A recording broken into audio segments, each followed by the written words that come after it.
What was the most hurtful thing your parents told you? Dickhead father told me I was an embarrassment for not doing well in school. This was in 8th grade, by the way.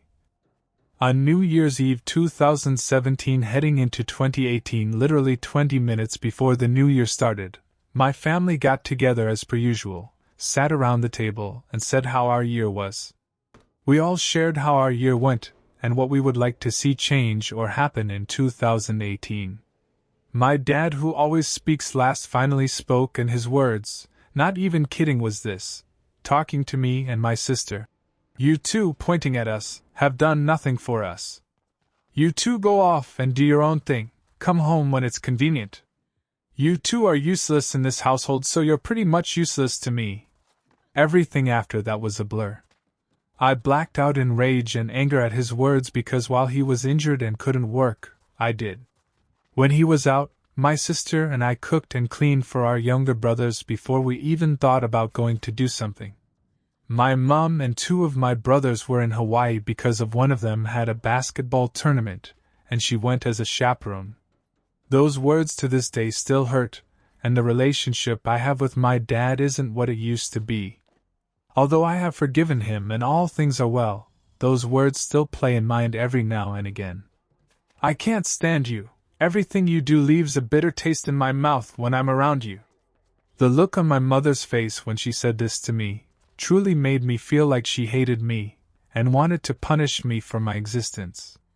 After years of betrayal and doing outrageously cruel things to me, and doing them at times in my life when I was especially vulnerable and in crisis, I began to question who I was to my mother. I actually, very seriously began to believe that I wasn't my mother's biological child, because I couldn't fathom how one could do such things to their own child. She certainly never would have treated my brothers the way she treated me. Even as a young child, I see huge differences that make wonder.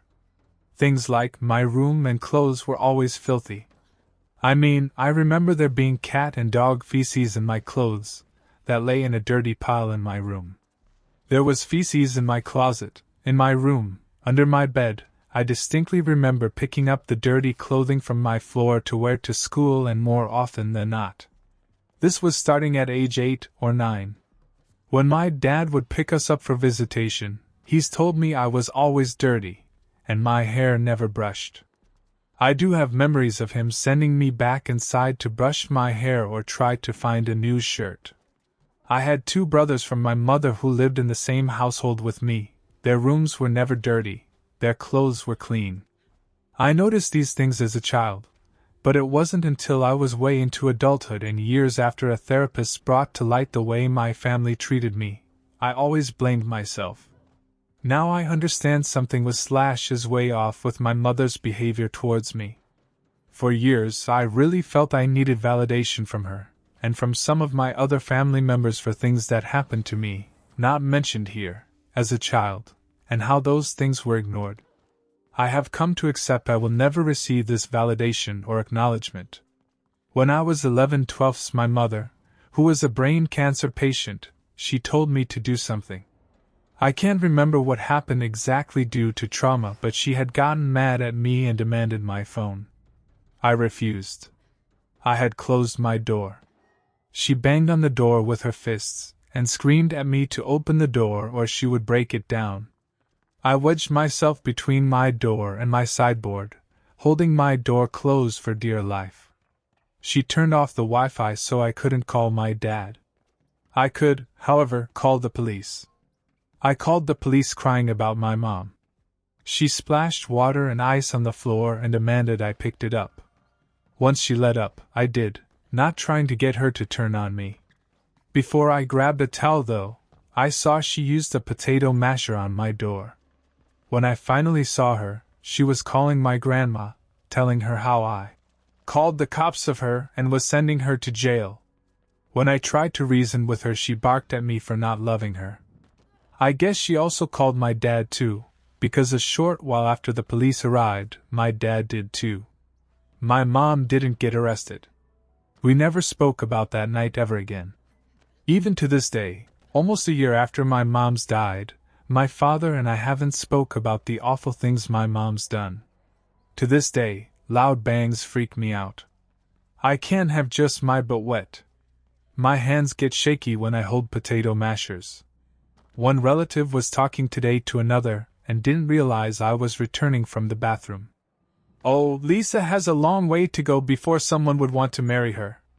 She used to be so pretty, but she needs to lose more weight and dress better before I'd make the introduction. And she's still so chattery and awkward. I don't know what her parents will do.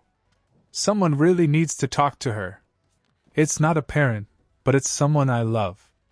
I managed to be very good about making sure I returned to the bathroom and washed my face so they wouldn't see my tears. I was very cordial and said nothing. I waited till I got home and could lie in bed. I'm too numb to cry. I just lay on my bed, stroking my apartment dog and stare into space. Yeah. Sigh. This is why I doubt if I'm worthy of friendship or anything good. You're such a slut that we cannot even trust you with a delivery guy. Who knows? You might just hook up with him. This was said to me by my mother when I was 15. It's a taboo to date in most Indian families. Most of us Indians completely hide our dating lives from our parents. Unfortunately for me, I failed at it. When I was caught having a boyfriend, I was scolded a lot and was grounded for a long time. My parents were furious when more than a year later, they found me dating some other guy. They labeled me as a slut just because I had dated another guy. I hadn't done anything sexual with any of them. But dating itself is considered a taboo. Changing boyfriends? It didn't take them a split second to start howling abuses upon me. That's when my mother said, "You're a slut. You could hook up with anyone. I've lost complete trust in you. You can do whatever you want. Go suck dicks of as many guys as you want. Do not dare to call yourself my daughter again." I was beaten up very badly with a stick. My entire body was covered in bruises. My mom calls me ugly, and this still goes on till this day. I don't really care, but seriously, it fucks with my self-esteem and I'm too scared to tell that to my mom. My mom casually mentioned that I was a mistake. All light-hearted though. My dad told me he wished I wasn't born so he could pursue his dreams. I have been suffering from my disabilities, epilepsy and ADHD for years, and the aftermath has given me some sort of anxiety. My mom never really understood what I'd been through and thinks that wasn't all that bad. Keep in mind that I was severely bullied growing up and it too scarred me. Every time when I would cry or have a mental breakdown over it, she would tell me it wasn't that bad. She doesn't even comfort me when it happens and just assumes that I do it to make her look bad. "We regret adopting you," said to me at the age of 10. Then throughout my teen years, my dad told me he drinks because of how much I disappoint him and how much having a kid ruined his life. My mom called me a fat loser. I got discharged 4 days after the delivery of my baby. I had C-section and was having slight pain at the place of incision. On the same day, after I came home, few events took place, which completely turned my life up and down. I was emotionally hurt a lot. My hubby went to another city to write an exam. There was too much of issues going on. My dad was angry on me and hubby. That night I cried like hell. My grandmother saw me crying and she went to my dad's room to inform him about it. My grandma said she just had a baby and she is crying so much. Come and console her. I was standing near the door. He replied, "I don't care whether she has just given birth or not. What bothers me if she cries or if she doesn't cry?" I heard this and felt very bad. Giving birth to a baby is the most beautiful moment of a woman's life. But my family members made everything possible to make that moment to turn into a most painful experience. My dad should have never said it, but still he told all these, in spite of knowing that it will hurt me a lot. I feel like I'm a monotone introvert mainly because when I was younger, whenever I did anything that remotely showed a fun personality, my parents made fun of me for it.